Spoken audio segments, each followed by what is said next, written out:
Everyone, good morning to all of you. Welcome to logic Pathshala. आज के इस video में हम कवर करेंगे 9th और 10th जनवरी के इम्पॉर्टेंट करंट अफेयर्स के क्वेश्चंस। फ्रेंड्स, इस वीडियो का जो पीडीएफ है वो आप लोगों को टेलीग्राम पर मिल जाएगा। सो आप लोग टेलीग्राम ग्रुप को ज्वाइन करें, लिंक आपको डिस्क्रिप्शन बॉक्स में दिया जाता है। तो चलिए आज की क्लास को शुरू करते हैं। काफ़ी सारे क्वेश्चन हम कवर करेंगे क्योंकि हमें यहाँ पे 2 दिन का करंट अफेयर्स कवर करना है। तो सबसे पहले देखिए, हम हमेशा शुरू करते हैं मोटिवेशन कोट के साथ। आज देखिए क्या है, it always seems impossible until it's done. देखिए, जब तक कोई काम पूरा नहीं होता ना, तब तक हमें वो इम्पॉसिबल लगता है कि नहीं यार, ये तो बहुत मुश्किल है, ये कैसे होगा, हम इसे नहीं कर सकते। लेकिन जब वो काम पूरा हो जाता है तो हमें खुद पर विश्वास नहीं होता कभी कभी कि अरे ये तो कंप्लीट हो गया।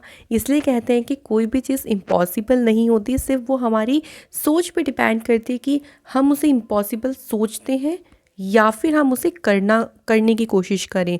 तो हमेशा सोचने की जगह आप सिर्फ और सिर्फ करने पे ध्यान दें, क्योंकि जब आप किसी भी काम को करेंगे, लगातार करेंगे, तो वो हमेशा पॉसिबल रहेगा। तो चलिए इसी के साथ शुरू करते हैं क्लास को। आज से कि हमें कौन सा डे पढ़ना है, 9th जनवरी, जिस दिन आता है नॉन रेजिडेंट इंडियन डे, या जिसे हम कहते हैं हिंदी में प्रवासी भारतीय दिवस। तो प्रवासी भारतीय दिवस कब आता है? 9 जनवरी को आता है। इस दिन का उद्देश्य क्या है? देखिए, इस दिन का उद्देश्य है कि भारत सरकार के साथ जो प्रवासी भारतीय समुदाय है, इसके जुड़ाव को और भी अधिक मजबूत करना, यानी इसके कनेक्शन को और अधिक मजबूत करना और उनकी रूट्स को एक साथ फिर से रिकनेक्ट करना। प्रवासी भारतीय जो कि आपके एनआरआईज हो गए, आपके जो भारत से बाहर गए हैं, तो उनको एक तरीके से भारत के साथ कनेक्ट करने के उद्देश्य से ही ये दिन 9 जनवरी को मनाया जाता है। और आज है 10 जनवरी, जिस दिन आता है वर्ल्ड हिंदी डे, यानी विश्व हिंदी दिवस आपका 10 जनवरी को मनाया जाता है। अच्छा, 10 जनवरी को क्यों मनाते हैं? क्योंकि 10 जनवरी को देखिए, पहला जो वर्ल्ड हिंदी कॉन्फ्रेंस हुआ था 1975 में, ये हुआ था। तो इसी की एनिवर्सरी पर ये दिन हर साल 10 जनवरी को मनाया जाता है। सबसे पहली बार 10 जनवरी 2006 को पहली बार हिंदी दिवस ऑब्जर्व किया गया था by the prime minister doctor Manmohan Singh ji के द्वारा। तो ये क्वेश्चन आपका एग्जाम में बन सकता है कि सबसे पहली बार किसने ऑब्जर्व किया था, या उस टाइम प्राइम मिनिस्टर कौन थे, ऐसे भी पूछ सकते हैं। और उसका उद्देश्य यही होता है, देखिए, कि हिंदी लैंग्वेज के यूज़ को पूरे दुनिया भर में प्रमोट करना, इसको आगे बढ़ाना, ये इसका मेन पर्पस है। तो ये ध्यान रखिएगा फ्रेंड्स। चलिए क्वेश्चन नंबर पहला देखते हैं। पहला क्वेश्चन है, a multilateral anti submarine warfare exercise sea dragon 22। देखो, एक्सरसाइज का नाम ध्यान रखो, सी ड्रैगन 22। इसमें 6 कंट्रीज ने पार्टिसिपेट किया है, जो कि हुआ है पैसिफिक ओशियन में। तो क्वेश्चन से ही देखो 2-3 क्वेश्चन बन गए। पहली बात, इसमें कितनी कंट्रीज ने पार्टिसिपेट किया? 6। कहाँ पे? पैसिफिक ओशियन में। क्वेश्चन में देखो थोड़ा सा डिफरेंट तरीके से मैंने रखा है कि इनमें से कौन सी कंट्री है जिसने इस एक्सरसाइज में पार्टिसिपेट नहीं किया है। क्वेश्चन ध्यान से पढ़िएगा फ्रेंड्स। तो चाइना देश ने इसमें पार्टिसिपेट नहीं किया है, ध्यान रखिएगा। तो कौन कौन सी कंट्रीज ने पार्टिसिपेट किया? तो देखिए, India, Australia, Canada, Japan and south Korea. और इसमें एक कंट्री और ऐड करिएगा, यूएसए। तो ये आपकी हो गई 6 कंट्रीज। ये पीडीएफ में आपको ऐड कर दी जाएगी। तो ये जो 6 कंट्रीज है, इन्होंने इसमें इस एक्सरसाइज में पार्टिसिपेट किया है। तो देखिए, इसमें चाइना के द्वारा पार्टिसिपेट नहीं किया गया। तो क्वेश्चन में इस तरीके से पूछ सकते हैं आप लोगों से। तो इस अभ्यास का देखिए, primary centred and anti submarine warfare training and will involve more than 270 hours in flight training. तो इन्होंने जो है वो इस पूरा जो प्रशिक्षण इसमें भी शामिल था, उसमें 270 आवर्स से भी ज़्यादा का इन्होंने आपस में प्रशिक्षण किया है और पूरी तरीके से फोकस किया गया है। ये एक तरीके से एंटी सबमरीन वॉरफेयर ट्रेनिंग के ऊपर इन्होंने इसमें फोकस किया है। तो कौन सी कंट्री का ध्यान रखेंगे? अच्छा, चाइना के द्वारा भी हाल फिलहाल में और क्या क्या चीज़ें हुई हैं, थोड़ा सा हम डिस्कस करते हैं। तो देखिए, चाइना के डिप्लोमेट जिनका नेम है जांग मिंग, इनको अभी सेक्रेटरी जनरल अपॉइंट किया गया है एससीओ का, शंघाई कोऑपरेशन ऑर्गेनाइजेशन का। तो ये आप लोग चाइना से ध्यान रखिएगा। चाइना ने देखिए अभी चाइना ने शंघाई में दो नई मेट्रो लाइंस को ओपन किया है, जिसके साथ चाइना में वर्ल्ड का सबसे लॉन्गेस्ट मेट्रो लाइन नेटवर्क जो है वो स्टेबलाइज हुआ है। इसके अलावा आप लोग ध्यान रखिएगा कि चाइना ने ही 5 ईयर प्लान को लॉन्च किया है। 5 ईयर जो प्लान लॉन्च किया गया है टू बिकम अ हब, एक हब बनने के लिए of the world robotics innovation में। सो ये भी ध्यान रखिएगा। चाइना ने देखिए एक नया कैमरा सैटेलाइट लॉन्च किया था जिसमें 5 मीटर का भी रेजोल्यूशन था। तो इस कैमरा सैटेलाइट को लॉन्च किसने किया था? चाइना ने। और इस सैटेलाइट का नाम की बात करते हैं तो इसका नाम है Zhuan-102E। इस सैटेलाइट को भी चाइना के द्वारा लॉन्च किया गया। तो ये सब आपको ध्यान रखने हैं। और देखिए अभी कौन कौन सी कंट्री के साथ क्या क्या पार्टिसिपेट होती है एक्सरसाइज, एक बार हम इसको क्विक सा रिवीजन देख लेते हैं। अजय वॉरियर एक्सरसाइज जो कि होती है इंडिया यूनाइटेड किंगडम के बीच में। संप्रीति होती है इंडिया और बांग्लादेश के बीच में। वज्र प्रहार इंडिया एंड यूएसए। गरुण शक्ति होती है इंडिया और इंडोनेशिया के साथ। Surya Kiran exercise India Nepal. Hand in hand exercise ये होती है इंडिया और चाइना के बीच में। तो ये ध्यान रखिएगा friends. Next question, which country has made child marriage illegal? तो फ्रेंड्स बताना है कि कौन सी कंट्री है जिसने बाल विवाह को अवैध बना दिया है। तो देखिए जो आंसर हो जाएगा, the correct answer is Philippines. तो अभी हाल ही में फिलीपींस देश ने जो बाल विवाह है उसको अवैध करार दिया है। और एक लॉ यहाँ पे देखिए 6 जनवरी के दिन इस देश में इस जो ये प्रथा इस पे बैन लगाने के लिए कानून यहाँ पे लागू किया गया था। फिलीपींस की बात करते हैं तो देखिए फिलीपींस देश में ना 6 में से हर एक लड़की जो कि 18 साल की उम्र है उससे भी पहले शादी कर लेती है। तो इसलिए यहाँ पे बाल विवाह को इलीगल कर दिया गया है फिलीपींस ने। अच्छा आपको एक चीज़ ज़रूर याद आनी चाहिए कि गोल्डन राइस, ये आप लोग ज़रूर ध्यान रखें कि गोल्डन राइस को जो कि जेनेटिकली मॉडिफाइड है, इसको अप्रूवल दिया गया था किस देश ने? फिलीपींस ने इसको अप्रूवल दिया था, ये ध्यान रखिएगा। नेक्स्ट क्वेश्चन देखिए, क्वेश्चन में पूछा गया है researchers in which country have developed an industrial robot that can read a human co-worker's mind with 96% accuracy। तो ये कौन से देश के रिसर्चर्स हैं जिन्होंने एक इंडस्ट्रियल रोबोट को डेवलप किया है जो क्या करेगा? देखो जो कोवर्कर्स हैं, ह्यूमन कोवर्कर्स हैं, उनके दिमाग को 96% सटीकता के साथ पढ़ सकता है। और ये डेवलपमेंट किसने करी है भाई? चाइना देश ने करी है। और ये रोबोट देखिए ना सिर्फ ये वर्कर्स की ब्रेन की वेव्स को मॉनिटर करेगा, साथ ही साथ में कलेक्ट करेगा इलेक्ट्रिक सिग्नल्स को जो कि उनके मसल्स में से आएंगी, जिससे जिसको असेंबल करके इससे क्या होगा एक कॉम्प्लेक्स, मतलब जिससे पूरा ये असेंबल करेगा और जो भी चीज़ें ये उसके ऊपर पूरा वर्क करेगा। इसको डेवलप किया गया है at the China 3 gorges universities intelligent manufacturing innovation technology centre के द्वारा। तो सिंपली आपको ध्यान रखना है कि ये जो रोबोट है इसको डेवलप किस देश ने करा है? तो चाइना देश ने करा है। अगला क्वेश्चन देखिए, first black actor to win Academy Award Sidney Poitier इनका नाम है, इनका अभी हाल ही में निधन हुआ है। सो ये बताना है कौन सी कंट्री से ये बिलोंग करती हैं। तो friends the right answer is USA. तो ये किस से बिलोंग करती हैं? यूएसए से बिलोंग करती हैं। सिडनी पोइटियर इनका नेम है। और ये पहले ऐसे ब्लैक एक्टर हैं जिन्होंने बेस्ट एक्टर में ऑस्कर का अवार्ड जीता था। लिलीज ऑफ द फील्ड इनकी मूवी आई थी 1963 में। 2009 में he was awarded the highest US civilian award the presidential medal of freedom. तो उस टाइम पे बराक ओबामा प्रेसिडेंट थे, तो उनके द्वारा इनको ये यूएसए का हाईएस्ट सिविलियन अवार्ड से भी सम्मानित किया गया था। तो ये इंपॉर्टेंट क्वेश्चन बन सकता है। हाल ही में इनका निधन हुआ है। अभी हाल ही में देखिए बेटी वाइट, ये भी यूएसए से हैं जो कि अवार्ड विनिंग एक्ट्रेस हैं और इनका भी अभी हाल ही में निधन हुआ। इसके अलावा देखिए फॉर्मर हार्वर्ड यूनिवर्सिटी के बायोलॉजिस्ट हैं और पुलित्जर प्राइज के विजेता E.O. विल्सन, जिनको फादर ऑफ बायोडाइवर्सिटी कहा जाता है, इनका भी अभी हाल ही में निधन हुआ है। इसके अलावा ध्यान रखेंगे वर्ल्ड की ओल्डेस्ट टेस्ट क्रिकेटर हैं जिनका नाम है एलीन ऐश। एलीन ऐश का भी अभी हाल ही में निधन हुआ है। तो ये सिंपली आप लोग कुछ अभी जिनका हाल ही में निधन हुआ ध्यान रखिएगा, ये क्वेश्चन यहाँ से बन सकता है। इसके बाद क्वेश्चन है which of the following commission has awarded the Scotch silver award in the power and energy category.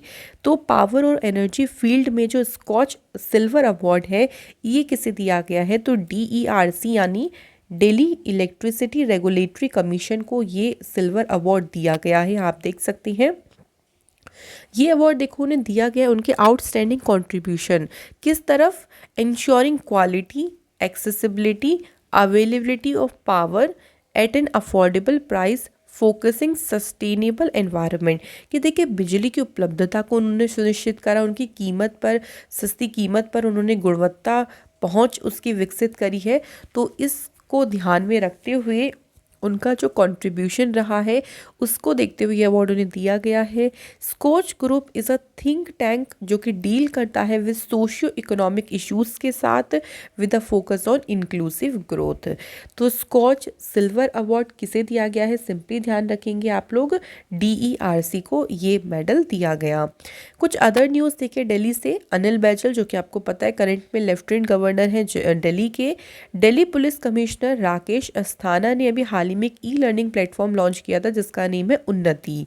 जय भीम मुख्यमंत्री प्रतिभा विकास योजना को भी दिल्ली गवर्नमेंट के द्वारा लॉन्च किया गया था जिसमें अलग अलग कॉम्पिटिटिव एग्जाम्स के लिए जो कोचिंग है वो फ्री में प्रोवाइड करी जाती है। और इसके अलावा दिल्ली के द्वारा एक पिलग्रिमेज स्कीम शुरू करी गई थी, मुख्यमंत्री तीर्थ यात्रा योजना, जो जिसमें फ्री में जो है तीर्थ जो आपके ऐसे जगह होती हैं वहाँ पे घुमाया जाएगा फ्री में। तो ये योजना भी दिल्ली गवर्नमेंट की है। इसकी बात है नेक्स्ट क्वेश्चन देखिए, an agreement has signed between World Food Programme in India with which of the following to enhance food safety and hygiene project at school meal. देखो स्कूल में जो खाना मिलता है उसमें फूड सेफ्टी को बढ़ाना, हाइजीन्स को बढ़ाना, उसके लिए वर्ल्ड फूड प्रोग्राम के साथ जो साझेदारी करी है, जो पार्टनरशिप करी है वो किसने करी है। तो करेक्ट आंसर हो जाएगा देखिए अक्षय पात्र फाउंडेशन ने ये जो साझेदारी करी है ये वर्ल्ड फूड प्रोग्राम के साथ में करी है। तो साझेदारी का उद्देश्य ही यही है देखिए फूड सेफ्टी को बढ़ाना, इसके अलावा हाइजीन प्रोजेक्ट को बढ़ाना, capacity building of कुक्स come helpers, जो हेल्पर्स होती हैं जो खाना बनाती हैं उनको बोला गया है, एंड न्यूट्रिशनल क्वालिटी प्रोवाइड करना स्कूल मील्स में।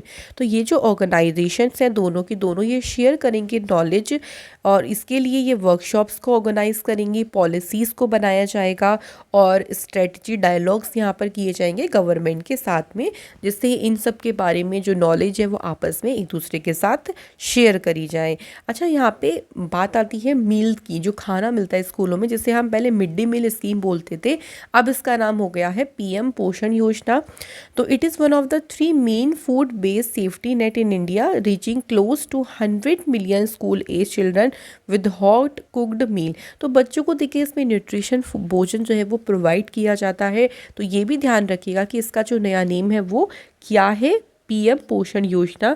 अच्छा यहाँ पे वर्ल्ड फूड प्रोग्राम की बात आती है तो आपको ध्यान होगा कि वर्ल्ड फूड प्रोग्राम ने 2020 का जो नोबेल पीस प्राइज़ था वो जीता था। तो ये एग्जैक्ट थोड़ी सी इन्फॉर्मेशन है वो आप लोग ज़रूर ध्यान रखिएगा। नेक्स्ट क्वेश्चन पे बढ़ते हैं, which of the following state has been awarded the first prize in the 3rd national water awards in the best category. तो किस राज्य को सर्वश्रेष्ठ राज्य श्रेणी में तीसरे राष्ट्रीय जल पुरस्कार में प्रथम पुरस्कार मिला है। ये तीसरे नेशनल वाटर अवार्ड्स हैं। तो इसमें उत्तर प्रदेश ने पहला स्थान इसमें हासिल करा, सेकंड पर राजस्थान रहा है और तीसरे पे तमिलनाडु रहा। जो पहला नेशनल वाटर अवार्ड लॉन्च किया गया था वो जल शक्ति मिनिस्ट्री ने 2018 में इसे लॉन्च किया था। तो देखिए यहाँ पे फ्रेंड्स बस आपको ध्यान रखना है कि पहला अवार्ड किसे गया है, उत्तर प्रदेश को गया है। उत्तर प्रदेश ने ही देखिए हाल ही में 11वें नंबर की जो junior national men's hockey championship हुई थी ये जीती। प्राइम मिनिस्टर मोदी जी ने गंगा एक्सप्रेसवे का जो आधारशिला है वो यूपी के शाहजहाँपुर में रखी। और इम्पॉर्टेंट क्वेश्चन है कि यूपी में ही जो हैदरपुर वेटलैंड है उसको रामसर साइट्स में ऐड किया गया है। तो ये इम्पॉर्टेंट क्वेश्चन है ये वेटलैंड वाला, ये आप लोग ज़रूर ध्यान रखेंगे। पढ़ते हैं नेक्स्ट क्वेश्चन पे।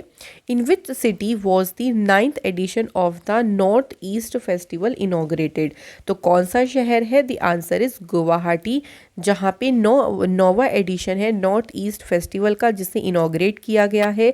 असम के गवर्नर जगदीश मुखी जी ने ये 9th जो एडिशन है इसको इनॉग्रेट किया। तो ये पूछ सकते हैं कि किसने इनॉग्रेट किया है। तो ये जो फेस्टिवल है देखिए, ये कॉन्ट्रीब्यूट करता है toward the sustainable development of the region and the country.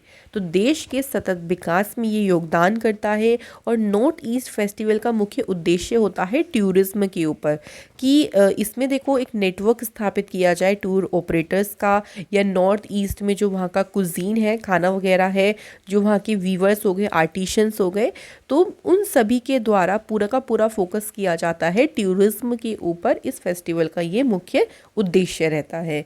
तो ये कहाँ पर है, कहाँ पर इसको इनॉग्रेट किया गया है? तो कौन सा शहर है? Guwahati is the right answer. बात आती है फ्रेंड असम स्टेट की, जिसका स्टेट एनिमल है इंडियन राइनोसोर, स्टेट बर्ड है वाइट विंग्ड डक।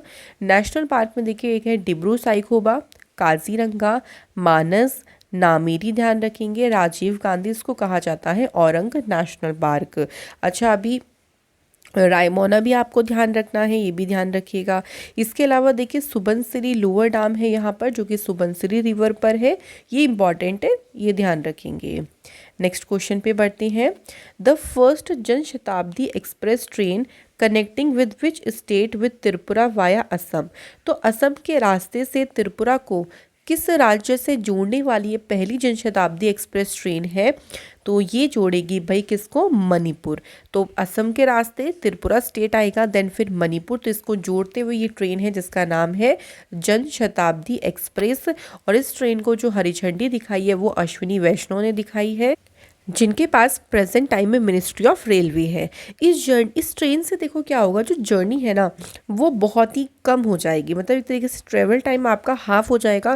क्योंकि बाय रोड जाने से क्या होता था कि ट्रेवल टाइम जो 300 किलोमीटर का था उसको कम से कम 12 घंटे लग जाते थे कवर करने में, लेकिन इस ट्रेन की वजह से वो हाफ टाइम में ही 6 घंटे में ही आप 300 किलोमीटर के डिस्टेंस को जो है वो कवर कर लोगे।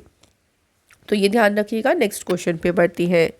क्वेश्चन है देखिए, who is the author of the book Gandhi's एसेन the making of Nathuram Godse and his idea of India. ये बुक किसने लिखी है? तो धीरेन्द्र के झा के द्वारा इस बुक को लिखा गया है। तो सिंपली ध्यान रखिएगा बुक का नेम और ऑथर का नेम। हाल ही में देखिए कुछ और बुक्स भी आई हैं, जैसे ममता बियॉन्ड 2021 ये बुक लिखी जयंता घोसाल ने। The Modi gambit decoding Modi 2.0 ये बुक लिखी है Sanju Varma. India's ancient legacy of wellness doctor Rekha Chaudhary. Rewinding the first 25 year of मेथी SS Oberoi. Watershed how we destroy India's water and how we can save it ये बुक लिखी है मृदुला रमेश ने। नेक्स्ट क्वेश्चन देखिए। Question है which state has appointed VK Bhawra as the new director general of police. कौन से राज्य ने इनको अपॉइंट किया है? तो देखिए करेक्ट आंसर हो जाएगा, the correct answer is Punjab. तो सिंपली आप लोगों से ऐसे भी पूछ सकते हैं, देखिए कि पंजाब राज्य के जो नए डायरेक्टर जनरल बने हैं पुलिस की वो कौन है? तो BK भावरा ऐसे भी पूछ सकते हैं।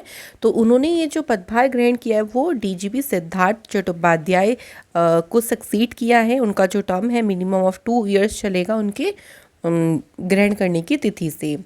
नेक्स्ट क्वेश्चन देखिए, who has been appointed as a chairman of Kerala state Chalachitra academy. तो जो केरल राज्य की चलचित्र अकेडमी है उसके अध्यक्ष के रूप में किसे अपॉइंट किया गया है? The answer is Ranjit Balakrishnan को अपॉइंट किया गया है। और उनकी फिल्म आई थी देखिए जिसका नाम है थिरकथा और भारतीय रूपी, जिन्होंने 2008-2011 में नेशनल फिल्म अवार्ड का प्राइज जीता for the best feature film in Malayalam में। केरला की कैपिटल क्या है फ्रेंड्स? तिरुवनंतपुरम। केरल के गवर्नर हैं आरिफ मोहम्मद खान और चीफ मिनिस्टर हैं पिनरई विजयन। इसके बाद देखिए, who will be appointed as a first women जज of the Supreme Court of Pakistan. तो पाकिस्तान के सर्वोच्च न्यायालय की पहली महिला न्यायाधीश के रूप में किसे अपॉइंट किया गया? The answer is Ayesha Malik. ये क्वेश्चन इंपॉर्टेंट हो सकता है एग्जाम पॉइंट ऑफ व्यू से। तो लाहौर हाई कोर्ट की जज हैं आयशा मलिक, जिनको इस पद के पर एलिवेट किया जाएगा, मतलब इस पद पर इनको पदोन्नत किया जाएगा। और ये सुप्रीम कोर्ट की जज पर काम करेंगी अंटिल जून 2031 तक, जब तक इनकी एज 65 वर्ष की आयु में इनका जो है वो रिटायरमेंट हो जाएगा। तो सिंपली बस आपको इनका नाम ध्यान रखिएगा, आयशा मलिक, जिनको अभी हाल ही में पाकिस्तान की पहली वुमेन सुप्रीम कोर्ट का जज अपॉइंट किया गया।